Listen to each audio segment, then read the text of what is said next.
I knew you couldn't get enough of our sexy content. Let's have a quickie. Hello, everyone. It's Mariah. Welcome back to a Salty Sex Cast Quickie. I am excited to talk to you about Aftercare today. But before I get too into that, of course, our pre-roll messages as usual. Thank you for being brave enough to hit play. Thank you for tuning in. We would love for you to connect with us online. Go to our store. Just see what we're all about at saltysexcast.com. And if you would like to financially back the podcast, you can do that at saltysexcast.com, where we have our link to our Patreon account, or you can go straight to patreon.com/saltysexcast. Can I say it enough? I just want to say thank you for all those folks who have already backed the podcast and have really created a beautiful community that we can connect with and share our message.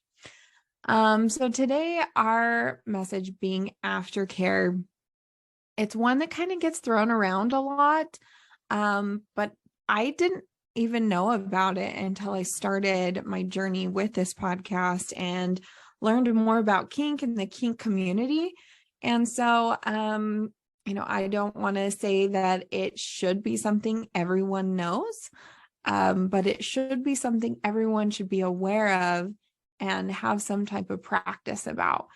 So it's not exclusive to the kink community, even though it maybe had originated there. And it's probably just as important in someone's sexual life and sexual encounters as foreplay can be and should be. And just so creating some of that awareness today around aftercare. Aftercare, honestly, is the time spent intentionally connecting with your partner or partners after a sexual encounter or a BDSM scene or having sex. So all of the above, however you want to word it, it really is that moment after typical climax, where a typical sexual encounter will end or continue, as we're going to talk about today. It really can look like, okay, we just had sex and now we're hanging out, we're cuddling. You could be holding each other. It can look like laughter or giggling. Sometimes that pillow talk. Some folks can connect with maybe that language.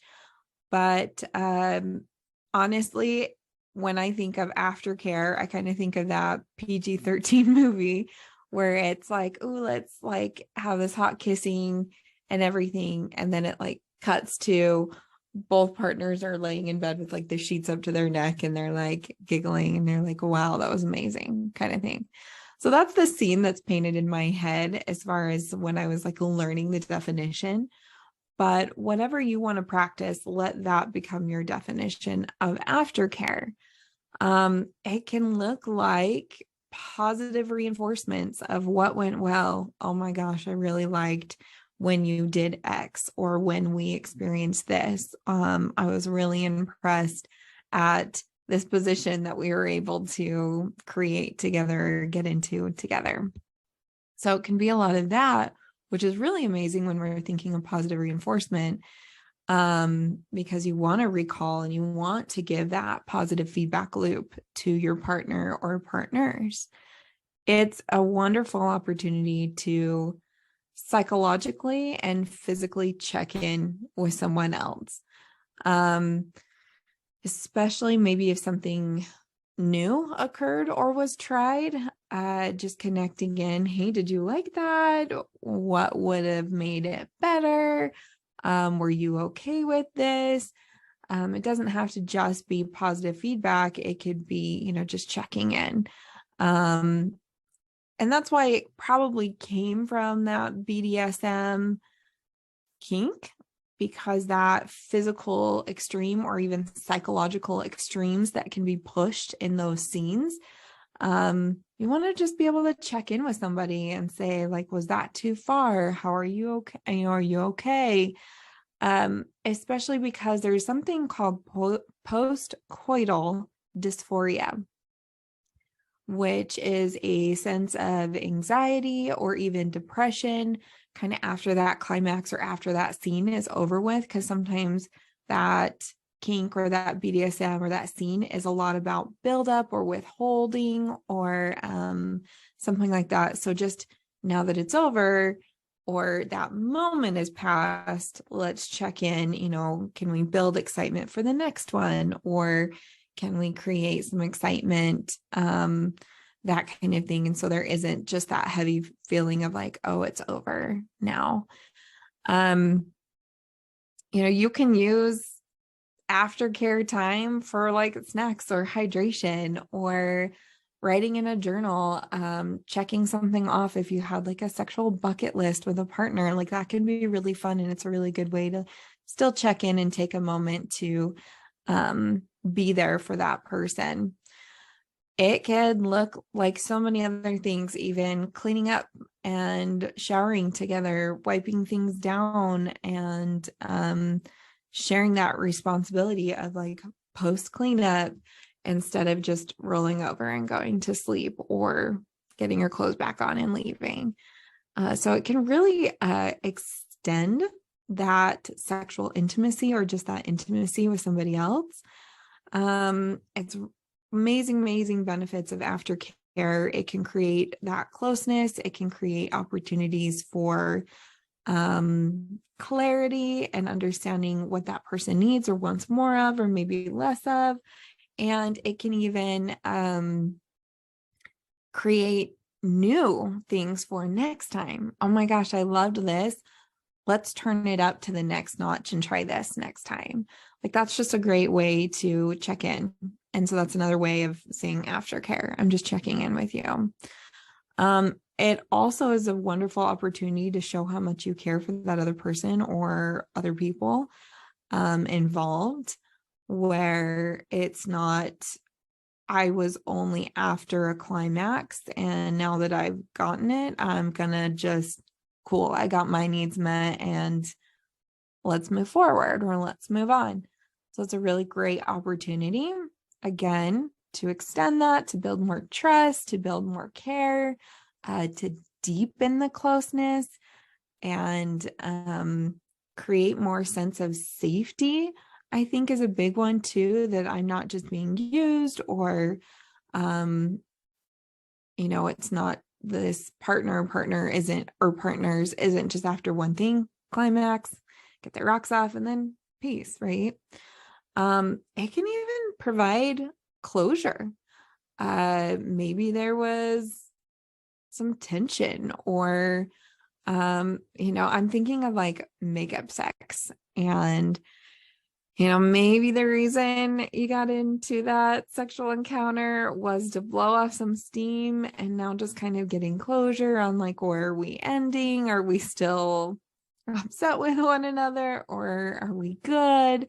Or even if it's like breakup sex, I know that's something I don't care to use that term, but goodbye sex last time, and just kind of providing that closure, especially if it's someone that you probably don't want to sexually connect with later on.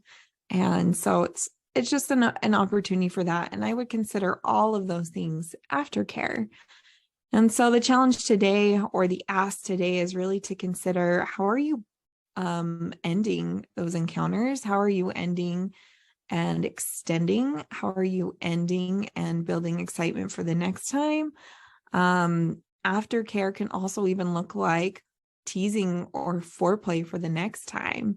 So it doesn't have to just look like this hard stop and then like that taper down. It can look like a good taper down, check in, and kind of build up for whenever the next time will be.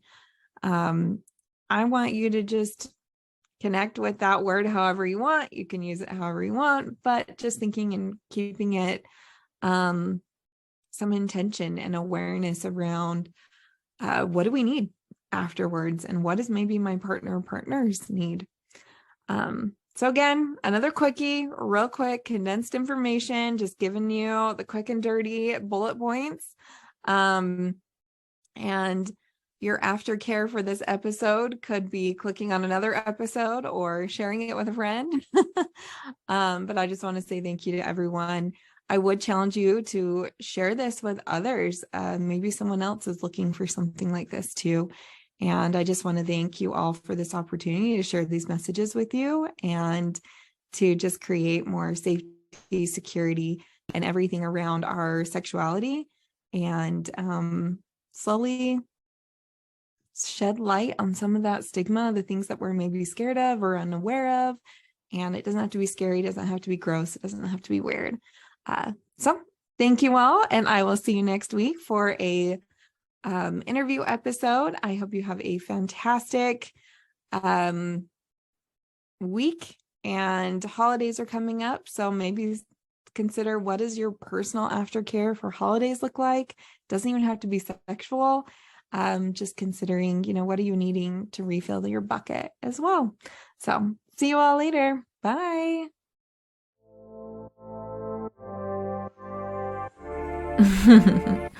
I knew you couldn't get enough of our sexy content. Let's have a quickie.